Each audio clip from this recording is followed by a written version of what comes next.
Hello friends, આજે આપણે પ્રમેય નંબર 6.1 જોવા જઈએ છીએ.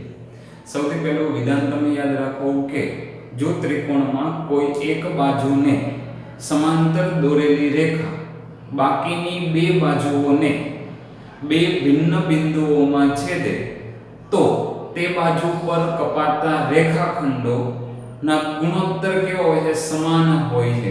એટલે કે બાજુ ઉપર જે કઈ રેખાખંડ ભાગ મળે છે, આપણને બે ભાગ મળશે, તો એ બંને ભાગ કેવા હોય છે? સમાન હોય છે, સમાન ગુણોત્તરમાં હોય છે. તો આ જે પ્રમેય છે એને આપણે 6.1 પ્રમેય છે, એનું વિધાન છે, જેને આપણે સાબિત કરીશું પક્ષ સાધ્ય અને સાબિતી. બીજું સાથે યાદ રાખો કે આ વિધાન છે ને સમપ્રમાણતાનું મૂળભૂત પ્રમેય. એટલે તમને પરીક્ષાની અંદર એવું પૂછેલું હોય કે સમપ્રમાણતાનું મૂળભૂત પ્રમેય લખી સાબિત કરો, તો તમારે આ વિધાન લખવું પડશે. અથવા કેટલીક વખત થેલ્સનું પ્રમેય સાબિત કરો એવો પણ પ્રશ્ન કદાચ પૂછી શકે.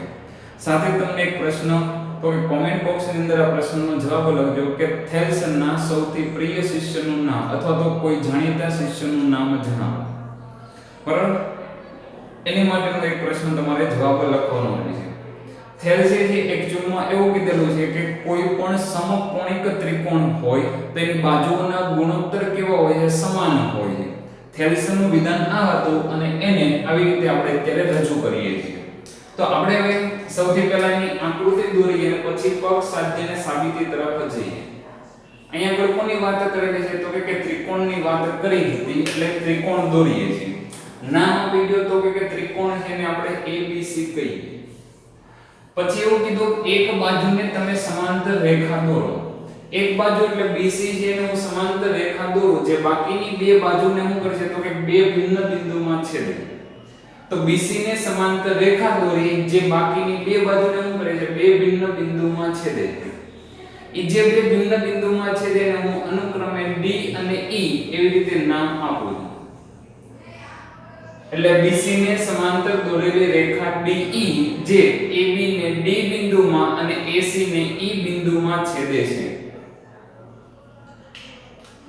તો એવું કહે છે કે તે બાજુઓનું સમપ્રમાણમાં વિભાજન કરે. તે બાજુ એટલે કઈ? AB અને AC બાજુ હોય તો એના જે સમપ્રમાણમાં વિભાજન કરે તો AD છેદમાં DB એ તે ગુણોત્તર શું મળે? તો કે AE છેદમાં EC.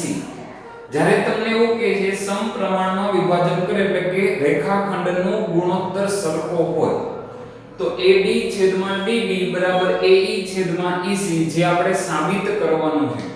તો સૌથી પહેલું જ્યારે પણ આપણને પ્રમેય પૂછે ત્યારે આપણે ત્રણ બાબતોનું ખાસ ધ્યાન રાખશું. પક્ષ, સાધ્ય અને સાબિતી લખવી.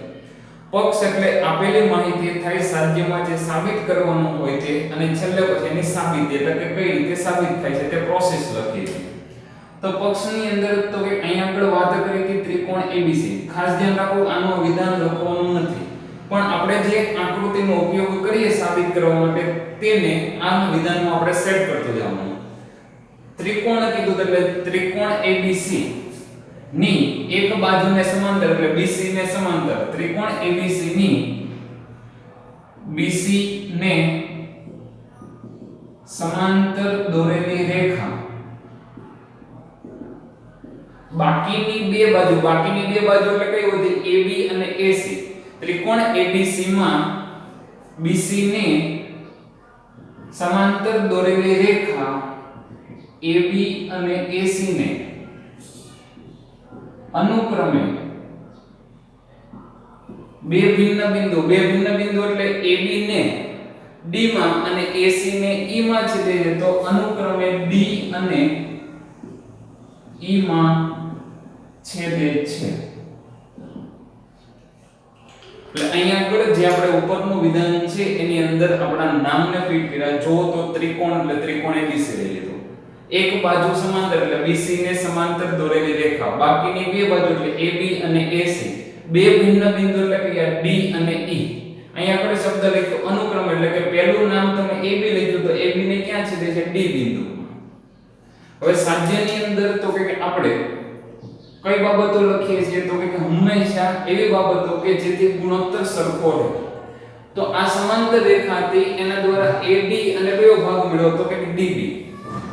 તો AD છેદમાં DB આ તે કોની જેટલું થવું જોઈએ તો કે બાકીના બે ભાગ એટલે AE અને EC એટલે આપણને સાધ્યની અંદર આવું લાવવાનું એટલે સાબિત કરીએ એનો છેલ્લો પોઈન્ટ આવો હોવો જોઈએ AD/DB AE/EC હવે એની સાબિતી જ્યારે તમે સાબિતી લખો છો ત્યારે તો એક આકૃતિની અંદર આપણે સાબિત કરવા માટે કંઈક તો ફેરફારો કરવા પડે તો એ જે બાબતો હોય સાબિતીની અંદર સૌપ્રથમ લખવાની હોય અહીં આગળ તો કે આપણે સાબિત કરવા માટે D બિંદુમાંથી AC ઉપરનો લંબ દોરું છું અને એને નામ આપું છું M અહીંયા આગળ M કહી દઈએ અહીંયા આગળ E માંથી AB ઉપર જે લંબ દોરીએ એને આપણે આપી દઈએ N એટલે કે DM અને EM એ અનુક્રમે કોની ઉપરના લંબ છે તો કે AC અને AB ઉપરના લંબ છે એટલે કે આપણે કાટખૂણો બને છે એવી રીતે એક લંબ રેખા દોરેલી છે તો આકૃતિમાં સૌથી પહેલો ફેરફાર શું કર્યો તો કે આપણે બે લંબની વાત કરી તો શું લખીએ તો કે DM અને EM એ અનુક્રમે કોની ઉપર છે તો કે DM આપણે AC ઉપર લીધેલો છે તમે અક્ષર ફેરવેલા હોય તો એ પ્રમાણે તમારે લખવાનું રહેશે એટલે કે તમે અહીંયા N લખેલું હોય તો તમારે DN લખવાનું આવશે DN અને EM તો લખશો અથવા તમે અહીંથી કોઈ પણ લઈ શકો એવું જરૂરી નથી M અને N જ લેવા અહીંયા ત્રિકોણ ABC જ લેવો કોઈ પણ રીતે લઈ શકાય DM અને EN એ અનુક્રમે AC અને AB પરના લંબ છે લંબ માટે બીજી રીતે ટૂંકમાં જો તમારે લખવું તો આવું લખી શકાય કે DM એ કોની ઉપરનો લંબ છે AC તો આ વિધાન નહીં લખવાનું DM લંબ AC તથા EN એ લંબ AB એક આપણે આ ફેરફાર કરીએ છીએ બીજો તો કે આપણે BE અને આ CD એ બંનેને જોડીએ છીએ કોને કોને જોડ્યા તો કે BE અને CD એને આપણે જોડીએ છીએ BE અને CD જોડો એને ખાલી જોડીએ છીએ એટલે જોડો એમ લખના હવે તો કે આપણે સાબિતીની શરૂઆત કરવા જઈએ છીએ તો સાબિતીની શરૂઆતમાં અહીંયા આગળ તમે સૌથી પહેલા જુઓ તો તમારે ગુણોત્તર કયો જોવે છે AD અને DB જોવે છે તો AD અને DB આવતા હોય તેવા બે ત્રિકોણો તમે વિચારો AD ભાગ છે એ તમને ત્રિકોણ ADE માં જોવા મળે એવી જ રીતે નીચેનો ભાગ છે DB એ કયા ત્રિકોણમાં આવે તો કે BDE ત્રિકોણમાં આવે હવે તો કે આપણે ત્રિકોણના ક્ષેત્રફળનું સૂત્ર જાણીએ છીએ તો ત્રિકોણ છે એનું ક્ષેત્રફળ કઈ રીતે મળે તો કે 1/2 પાયો ગુણ્યા પાયા પરનો વેધ એટલે કે ત્રિકોણ ADE નું ક્ષેત્રફળ કઈ રીતે મળશે તો કે 1/2 પાયો ગુણ્યા પાયા પરનો વેધ અહીંયા આગળ તો કે પાયા તરીકે શું રહેલું છે તો કે પાયો છે AD છે અને આ જે પાયા ઉપરનો તમે જ્યારે વેધ લખો છો ત્યારે AD ઉપર જે 90 ના ખૂણે લાઈન દેખાય તે આવે એટલે કઈ આવે તો કે EN આવે એટલે કે ત્રિકોણ ADE નું ક્ષેત્રફળ 1/2 AD EN આપણને મળે છે બીજું કે તમે ધોરણ 9 માં ખાલી આવું લખતા ADE અને આને વાંચતા ત્રિકોણ ADE નું ક્ષેત્રફળ લખો ભલે ADE પણ આખું વાંચવાનું ત્રિકોણ ADE નું ક્ષેત્રફળ શું મળ્યું તો કે 1/2 AD EN હવે તો કે આગળ વધીએ અને પરિણામ નંબર 1 કરી દઈએ હવે તો કે આપણે બીજો ગુણોત્તર કયો જોવે છે તો કે આ DB જોવે DB આવે તેવો ત્રિકોણ કયો છે તો કે BDE ત્રિકોણ વિચારો કયો ત્રિકોણ વિચારશો BDE આ BDE ત્રિકોણ છે એ એક્ચ્યુઅલમાં આ પ્રકારે હોય અહીં આગળ તો કે તમારે B અને D આ BD છે ને હું સીધી કરી નાખું તો એવા પ્રમાણે મને E થોડી શું મળે તો એક ઉપરની તરફ મળે આવી રીતનો કંઈક ત્રિકોણ બને છે જેમાં એક ખૂણો 90 થી વધારે હોય એને ગુરુકોણ ત્રિકોણ કહો અને ગુરુકોણ ત્રિકોણમાં જે તમે વેધ દોરો એ ક્યાં હોય તો કે ત્રિકોણમાં બહારની તરફ મળી શકે એટલે અહીંયા આગળ જુઓ તો આ ત્રિકોણ BDE છે એનો વેધ કયો થશે EN થશે જે ત્રિકોણની બહાર તમને મળશે એટલે કે ગુરુકોણ ત્રિકોણનો વેધ ક્યાં આવે તો કે ત્રિકોણની બહાર બાજુનું માપ કયું છે તો કે DB જ્યારે એનો વેધ છે કયો છે તો કે EN આ પરિણામ નંબર 2 બીજું કે ઇન કેસ કે ભૂલા જાય તો વેધ છે એક સરખો લેવાનો પાયો છે એ કયો છે એક જ લાઈન ઉપર છે તો એની ઉપર 90 નો બનતો વેધ કયો છે EN હવે તો કે આપણે આનો ગુણોત્તર લઈએ છીએ એટલે કે હવે શું લઈએ તો કે ADE અને છેદમાં BDE 1/2 AD into EN અને 1/2 DB into EN 1/2 અને EN કેન્સલ થઈ જાય તો આપણને મળે AD/DB મળે જેને આપણે તો કે અહીંયા પરિણામ નંબર 1 રાખીએ આને છે A અને B નામ આપી દઈએ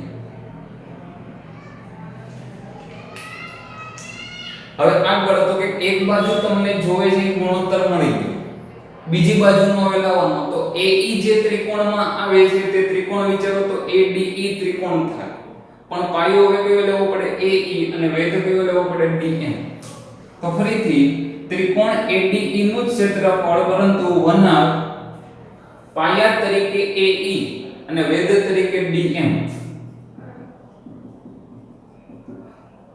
અને તથા બીજો ત્રિકોણ આપણે કયો લેવો પડે તો કે જેની અંદર EC આવે તે EC આવે એવો ત્રિકોણ કયો છે તો કે DEC નીચેનો ત્રિકોણ DEC છે તો DEC ત્રિકોણનું ક્ષેત્રફળ 1/2 પાયા તરીકે તો કે EC અને વેધ તરીકે DM EC DM અને પરિણામ C કહીએ અને D કહી દઈએ તો C અને D પરિણામનો હવે ગુણોત્તર કરો એટલે કે ADE/DEC બરાબર 1/2 AE/DM/1/2 EC DM તો 1/2 અને DM કેન્સલ થાય એટલે કે AE/EC મળે જેને પરિણામ નંબર 2 પરિણામ 1 અને 2 છે ઈ તો તમને મળી ગયું પરંતુ હવે આપણને આપણે ગુણોત્તર કેવો દર્શાવવાનો એવા સરખા હવે તમે અહીં આગળ જુઓ તો ADE તો બંનેમાં સરખું છે કારણ કે તમે પરિણામને સરખાવી તો જ શકો જો ડાબી બાજુ અને જમણી બાજુ સરખી થાય તો અહીં આગળ જે તમારી ડાબી બાજુ બંનેમાં છે એમાં ADE છે નીચેનો ત્રિકોણ વિચારો તો એક BDE અને એક DEC એટલે કે બંને ત્રિકોણ અલગ છે પણ જો તમે કોઈ રીતે એવું દર્શાવી દો કે BDE અને DEC ના ક્ષેત્રફળો સમાન જ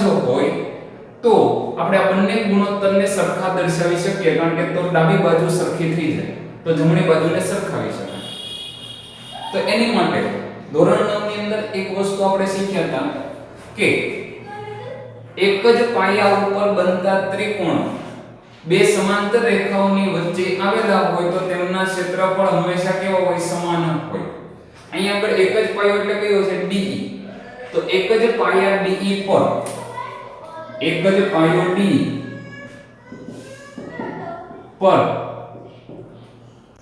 બનતા ત્રિકોણો કયા છે તો કે BDE અને DEC એક જ પાયા DE પર બનતા ત્રિકોણો BDE અને DEC કોની વચ્ચે આવેલા તો કે બે સમાંતર રેખાઓ કઈ બે સમાંતર રેખાઓ તો કે DE અને BC બનતા ત્રિકોણો બે સમાંતર રેખાઓની જોડ કઈ કઈ છે તો કે BC અને DE